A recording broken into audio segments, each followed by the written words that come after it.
Welcome to Grace Mitchell Stories, where every tale reminds us of the power of truth, kindness, and love. Today's story will take you inside a shopping mall, where a poor cleaner struggled under insults and indifference until a little girl stepped forward. Her words silenced the room, left the manager frozen, and changed more lives than anyone expected. It began on a bright Saturday morning in the bustling city of Denver. Families streamed into Westwood Mall, children tugging at their parents' hands, teenagers laughing, shopkeepers calling out deals. The glass roof of the mall gleamed with sunlight, and the hum of chatter and footsteps filled the air. In the middle of this busy scene, Maria Alvarez, a 46-year-old cleaner, quietly pushed her cart. Her uniform was faded, her shoes worn, and her dark hair streaked with gray. Every day, Maria scrubbed floors, emptied bins, and polished windows. To most, she was invisible. To some, she was even less a target of impatience and disdain. Maria had learned to endure it. She needed this job. Her husband had passed years ago, and her small paycheck supported her 2 children in college. So she lowered her head, swallowed her pride, and kept cleaning. But that morning, everything was about to change. For in the crowd was a little girl named Hannah, only 7 years old, whose innocent eyes saw something no one else did. And the words she would speak would leave the manager and the entire mall stunned. Maria's day began at 5 a.m., as it always did. She tied her hair in a bun, packed a sandwich for lunch, and kissed the framed photo of her late husband on the kitchen counter. "Wish me strength, Carlos," she whispered. Locking the door behind her. By 7, she was at the mall, pushing her cart through polished corridors. Most shoppers passed without noticing her. Some avoided eye contact. Others muttered complaints if their path was briefly blocked. Maria smiled politely, her heart aching but her resolve steady. Around noon, the food court grew busy. Children spilled drinks, fries scattered on the floor, soda cups toppled. Maria bent down, scrubbing the tiles until her knees ached. "Excuse me." A sharp voice rang out. Maria looked up to see Mr. Thompson, the mall manager, a tall man in an expensive suit. His brows were furrowed, his voice cutting. "Why are you cleaning here during rush hour? You're in everyone's way. Honestly, Maria, you need to be more efficient." Maria lowered her gaze. "I'm sorry, sir. The spill, I don't want excuses," he snapped. "Do better." Shoppers glanced over, some smirking, others indifferent. Maria felt her cheeks burn. She wanted to explain that she had no choice but to clean spills. Immediately, safety required it, but she bit her tongue. She whispered, "Yes, sir," and returned to scrubbing. What she didn't see was a little girl standing nearby, clutching her mother's hand. Hannah had been watching, her small brow furrowed. She didn't like the way the manager had spoken to the cleaner. Not one bit. Hannah Parker was 7, with curly blonde hair, tied in pigtails, and bright blue eyes that seemed to notice everything adults overlooked. She was at the mall with her mother, shopping for school shoes. But while most children stared at toy shops or candy stands, Hannah's eyes had been on Maria. She had watched the woman bend down to wipe tables, her hands red from bleach. She noticed how carefully Maria cleaned, even when no one said thank you. And she noticed how sad Maria's eyes looked, though she always forced a smile. When Mr. Thompson raised his voice, Hannah's little heart burned with indignation. She tugged at her mother's hand. "Mommy," she whispered, "that man was mean to the cleaner."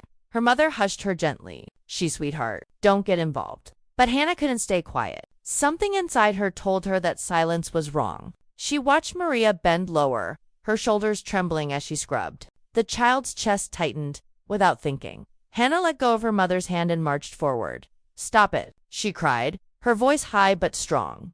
The food court went silent. Every head turned toward the little girl. Mr. Thompson blinked, startled. "Excuse me." Hannah planted her small hands on her hips. "You don't get to yell at her like that. She's cleaning up after everyone else, and you're being mean." Maria froze.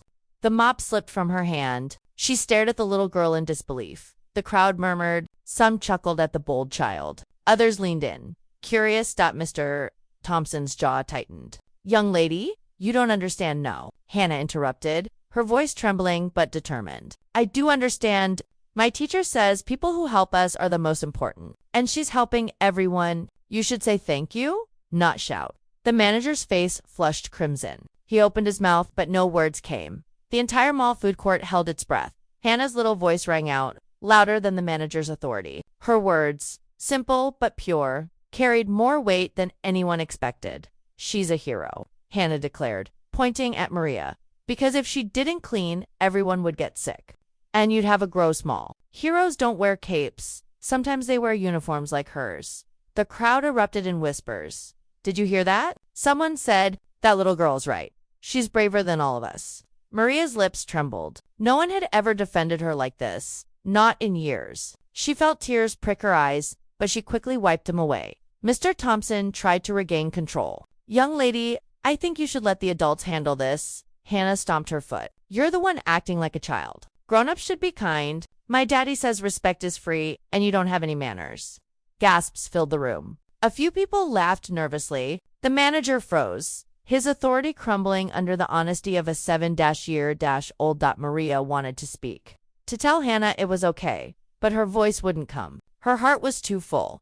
Then something remarkable happened. A man in a suit, sitting at a corner table, stood up. His voice was calm but commanding. She's right, he said. The girl is right. The crowd turned. It was Daniel Carter, a local philanthropist and owner of several businesses in the city. He had been eating quietly, unnoticed. But now his presence drew immediate attention. I've watched this cleaner for months, Daniel continued. She works harder than anyone here. And I've watched the way management treats her. It's shameful. The color drained from Mr. Thompson's face. Mr. Carter, I know excuses. Daniel cut in. This child saw what the rest of us ignored. And she had the courage to speak. That's leadership. That's truth.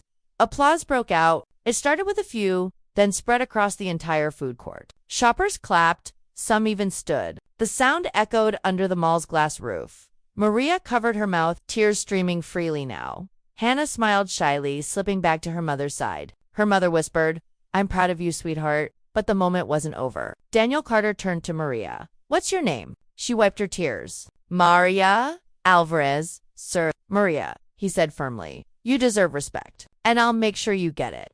The manager swallowed hard, speechless. News of the incident spread quickly. A shopper had filmed the confrontation on their phone, and by evening, the video of the little girl defending the cleaner had gone viral. 7-year-old stands up for worker trended online, capturing hearts across the country. Maria was overwhelmed. She had never wanted attention. But now strangers approached her with kindness. Children waved at her when she cleaned. Shoppers said thank you. For the first time in years, she felt seen. Mr. Thompson, however, faced backlash. The mall administration received complaints about his behavior. Within a week, he was removed from his position. As for Hannah, she became something of a local hero. Her school invited her to speak at assemblies about kindness. Teachers praised her courage, but Hannah remained humble. I just said what was right, she told a reporter. The most surprising change came from Daniel Carter. True to his word, he contacted Maria privately. I run several businesses, he told her. I need people like you. Dedicated, hardworking, invisible to none. Would you consider working for me with better pay, benefits, and respect? Maria hesitated. She was grateful for her job at the mall, despite everything. But she also knew her children's future depended on her choices. With trembling hands, she accepted. Within months, Maria was managing a small team of staff at one of Carter's companies. Her children's tuition was paid. Her life transformed, all because a little girl had dared to speak. Truth in a food court. The story of Maria and Hannah became more than a viral moment. It became a lesson. Adults had walked past Maria every day, blind to her struggle, deaf to the insults she endured. But a child's pure heart saw the truth.